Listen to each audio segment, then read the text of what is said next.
பாரத் மாதா பார்வதி மதுரை மீனாட்சி. தமிழ்நாட்டில் கணக்கில் ஐயா உட்காந்துருக்க கணக்கு சிபி ரிப்போர்ட்டு சிஐடி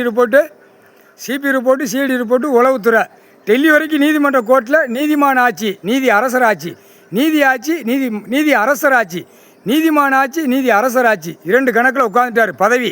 இப்போ இவர் தான் இப்போ நடத்துகிறார் தமிழ்நாட்டில். ஆனால் தப்பு செஞ்சவனுக்கு நீதிமன்ற கோர்ட்டில் நான் தக்க தண்டனை கொடுப்பேன் அப்படின்ட்டார். நீதிமான் கொடுத்துட்டார், கணக்கு கொடுத்துட்டார். நீதி கொடுக்குறவன் நீதி கொடுப்பார். மக்களுக்கு ஏழை எளிய மக்களுக்கு உண்டு. அநியாயப்பட்டு போகிறவன் பூமி அழிச்சிருந்தானா ஆட்டோமேட்டிக்காக வழங்க மாட்டி போயிடுவான். விவசாயத்தில் அழிச்சிருந்தானா விவசாயத்தில் என்ன போட்டிருக்கானா அப்படின்னு கணக்கு எடுத்தாலும் இராணுவ வானரப்படை தரப்பட விமானப்படை கணக்கு எடுக்கையில் விவசாயத்தில் மில்லு தொழிற்சாலை கம்பெனி போட்டு தான் அவனை வழங்க மாட்டி கொண்டு போயிடுவாங்க. கணக்கு போட்டார். 2ஆம் நாள் ஆட்சி. 2ஆம் நாள் இப்போ ஆட்சி ஆண்டுகிட்டு இருக்கார் தமிழ்நாட்டில். தமிழ்நாடு தான் முதல் கணக்கு போட்டிருக்காரு. நீதி ஆட்சி நீதி அரசராட்சி.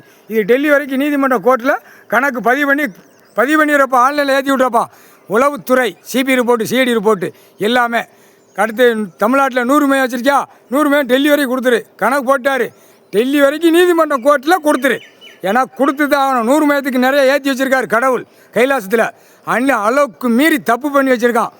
ஒரு கணக்கில் இருக்கா அப்படின்னா நீதிமன்றத்தில் இருக்குன்னா நவளக்கூடாது, போகக்கூடாது. இது என்ன கணக்குங்கிற கணக்கு பிடிப்பார். ஏன்னா நீதிமன்ற கோர்ட்டில் குழப்படியில் தான் இருக்குது. அந்த குழப்பத்தை நுப்பாட்டுறது நீதிமன்றம் தான் நுப்பாட்டுவார்.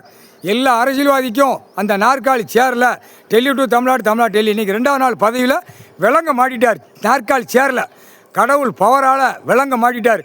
இப்போ பாப்பமாடா உன் பேப்பரா அந்த சீட்டு கட்டு விளையாடுற பேப்பரா கடவுளுடைய பவரா அப்படிங்கிற கணக்கு இன்றைக்கி பார்க்கார். முக்கால் சத்தியம் நீயா நானா அப்படின்ட்டார். அரசியல்வாதியா நீயா நானா கணக்கு முற்றுப்புள்ளி வச்சுட்டார். அதான் நீதிமன்ற கோர்ட்டில் கணக்கு நீதி ஆட்சி நீதி அரசராட்சி இது வரணும். இந்த கணக்கு வராமனா தான் அந்த நீதிமன்ற கோர்ட்டில் ஒன்றும் தண்டனை கொடுக்க முடியாத நிலைமையில் நின்னது. டெல்லி டு தமிழ்நாடு டெல்லி. இப்போ நீதி ஆட்சி நீதி அரசராட்சி நீதிமான ஆட்சி. இப்போ தண்டனைக்கு உள்ள கணக்கு விறுவிறுன்னு வரும் நீதிமன்ற கோர்ட்டில். முக்கால் சத்தியம்.